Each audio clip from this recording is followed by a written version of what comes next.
Welcome to Mushee's கில்லாடி kitchen.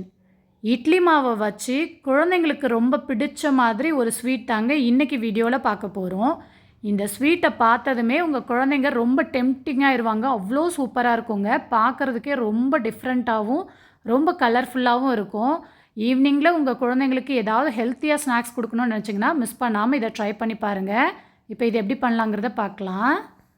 இந்த sweet பண்ணுறதுக்கு நான் 2 சின்ன சைஸில் ஆப்பிள் எடுத்திருக்கேன். இப்போ இந்த ஆப்பிளில் தோல் சீவிட்டு நம்ம 2ஆக கட் பண்ணிக்கலாம். நான் சின்ன ஆப்பிளாக இருக்கிறதுனால 2 எடுத்திருக்கேன். பெரிய ஆப்பிளாக இருந்துச்சுன்னா 1 ஆப்பிள் எடுத்துக்கோங்க, கரெக்டாக இருக்கும். தோல் சீவினதுக்கப்புறம் அந்த ஆப்பிளில் உள்ள விதைகளை நீக்கிடுங்க. விதைகளை நீக்கினதுக்கப்புறம் இந்த ஆப்பிளை எந்தளவுக்கு பொடியாக கட் பண்ண முடியுமோ அந்தளவுக்கு நல்லா பொடியாக கட் பண்ணி எடுத்துக்கோங்க. மிஸ் பண்ணாமல் ஒரு முறையாவது உங்கள் குழந்தைங்களுக்கு இந்த ஸ்வீட்டை செஞ்சு கொடுத்து பாருங்கள். இனிமேல் ஆப்பிளே பிடிக்காதுன்னு சொல்கிற குழந்தைங்க கூட இந்த ஸ்வீட் தான் வேணும்னு அடம் பிடிக்கிற அளவுக்கு ரொம்பவே சூப்பராக இருக்குங்க. இப்போ ஆப்பிளை நல்லா பொடியாக கட் பண்ணினதுக்கப்புறம் கத்தி வச்சு நல்லா ஃபைனாக குத்தி விட்டுக்கோங்க. அப்போ தான் ஆப்பிள் பிடிக்காத குழந்தைங்க கூட விரும்பி சாப்பிட்ற அளவுக்கு ரொம்ப சூப்பராக இருக்கும். இந்த அளவுக்கு கொத்தி எடுத்து வச்சுக்கோங்க. அடுத்து அடுப்பை ஆன் பண்ணி ஒரு பேன் வச்சுக்கோங்க. பேன் சூடானதும் அதில் 1 டீஸ்பூன் போல் நெய் சேர்த்துட்டு நம்ம கட் பண்ணி வச்சுருக்க ஆப்பிளை சேர்த்து ஒரு 3லேருந்து 4 நிமிஷத்துக்கு இந்த நெய்யிலேயே நல்லா வதக்கி விட்டுக்கோங்க. நெய்யில் ஆப்பிள் நல்லா சுருள வதக்கும் போது அதோட அரோமா பார்த்திங்கன்னா ரொம்பவே சூப்பராக இருக்குங்க. நல்லா மணமாக இருக்கும் வீடே, அந்தளவுக்கு வதக்கிக்கோங்க.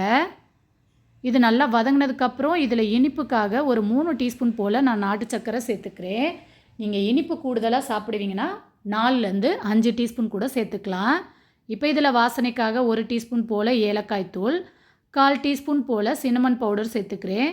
சின்னமன் பவுடர்னால் பட்டை தூளுங்க. அது இருந்தால் சேர்த்துக்கங்க, இல்லைன்னா ஸ்கிப் பண்ணிடலாம். இப்போ சேர்த்து நாட்டு சர்க்கரை நல்லா மெல்ட் ஆகிற வரைக்கும் இதை நல்லா மிக்ஸ் பண்ணி விட்டுட்டே இருங்க. இப்போ நாட்டு சர்க்கரை எல்லாம் நல்லா மெல்ட் ஆகி வந்ததும் இதில் 1 கைப்பிடி அளவுக்கு துருவின தேங்காய் துருவல் சேர்த்து ஒரு 2லேருந்து 5 நிமிஷத்துக்கு நல்லா வதக்கி விட்டுக்கோங்க. இந்தளவுக்கு நல்லா வதங்கி கெட்டியாகணும், அது வரைக்கும் நல்லா வதக்கி விட்டுக்கோங்க. இந்தளவுக்கு ஒன்று சேர வந்ததும் அடுப்பு ஆஃப் பண்ணிவிட்டு இது நல்லா ஆற வச்சுக்கோங்க, இருக்கட்டும். அடுத்து நம்ம இதுக்கான பேட்டர் ரெடி பண்ணிக்கலாம். அதுக்கு ஒரு பவுலில் ஒரு முட்டையை உடச்சி சேர்த்துக்கோங்க. முட்டை சேர்த்து செய்ய விரும்பாதவங்க முட்டையை ஸ்கிப் பண்ணிடலாம். முட்டையை பவுலில் சேர்த்ததுக்கப்புறம் விஸ்கு வச்சு 2 நிமிஷத்துக்கு நல்லா பீட் பண்ணிக்கோங்க. இந்த அளவுக்கு பீட் பண்ணதுக்கப்புறம் இதில் 1 கப் அளவுக்கு இட்லி மாவு சேர்த்துக்கோங்க. ஃப்ரெஷ்ஷான மாவு சேர்க்கக்கூடாது, 1 நாள் புளிக்க வச்ச மாவாக இருக்கணும். அப்படி இல்லைன்னா 2-3 நாள் புளிச்ச மாவாக இருந்தால் கூட பரவாயில்ல. இப்போ மாவு சேர்த்து ஒரு தடவை நல்லா கலந்து விட்டுருங்க.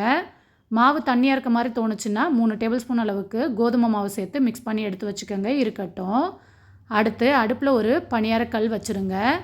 கல் நல்லா சூடானதும் ஒவ்வொரு குழியிலையும் 1/4 டீஸ்பூன் அளவுக்கு நெய் சேர்த்துக்கோங்க. நெய் நல்லா உருகுனதும் ஒவ்வொரு குழியிலையும் பாதி அளவுக்கு மட்டும் மாவு சேர்த்துக்கோங்க. சேர்த்துட்டு நம்ம ரெடி பண்ணி வச்சுருக்க ஸ்டஃபிங் நல்லா ஆறுனதும் இந்த மாதிரி சின்ன சின்ன உருண்டையாக உருட்டி அந்த மாவுக்குள்ளே இதை வச்சுருங்க. வச்சுட்டு இதுக்கு மேலே இந்த ஸ்டஃபிங்கை க்ளோஸ் பண்ணுற மாதிரி மாவு சேர்த்துக்கோங்க. இந்த பணியாரத்துக்கு ஷேப்பெல்லாம் ரொம்ப முக்கியம் இல்லைங்க. ஸ்டஃபிங் நல்லா க்ளோஸ் ஆனாலே போதும். மாவு சேர்த்ததுக்கப்புறம் இப்போ மூடி போட்டு ஒரு 4 நிமிஷம் நல்லா குக் பண்ணிக்கோங்க. 4 நிமிஷம் கழித்து ஓப்பன் பண்ணி பார்த்தீங்கன்னா மேலேயுமே நல்லா வெந்திருக்கும். இப்போ இது இன்னொரு பக்கத்துக்கு திருப்பி விட்டுருங்க. நெய்யோட வாசம் ரொம்ப பிடிக்கும்னா நீங்கள் இன்னொரு பக்கத்துக்கு திருப்பினதுக்கப்புறம் கூட நீங்கள் நெய் சேர்த்துக்கலாம். நான் வந்து நெய் சேர்க்கலை.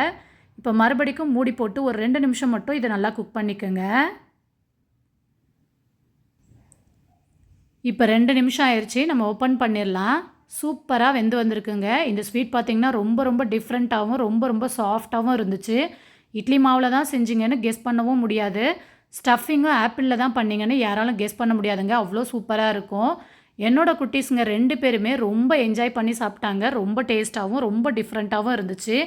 இது பார்க்குறதுக்கு கேப் மாதிரியும் இருக்கும், நத்தையோட கூடு மாதிரியும் தெரியுங்க. ஒவ்வொருத்தருக்கும் ஒவ்வொரு ஷேப்பில் இது வந்து தெரிஞ்சிச்சு. கண்டிப்பாக உங்கள் வீட்டு குட்டீஸுமே என்ஜாய் பண்ணி சாப்பிடுவாங்க. கண்டிப்பாக மறக்காமல் செஞ்சுட்டு எப்படி இருந்துச்சுன்னு கமெண்ட் பண்ணுங்கள். ரெசிபி பிடிச்சவங்க லைக் பண்ணுங்கள், ஷேர் பண்ணுங்கள். நம்ம சேனலையும் சப்ஸ்கிரைப் பண்ணிக்கோங்க. பை.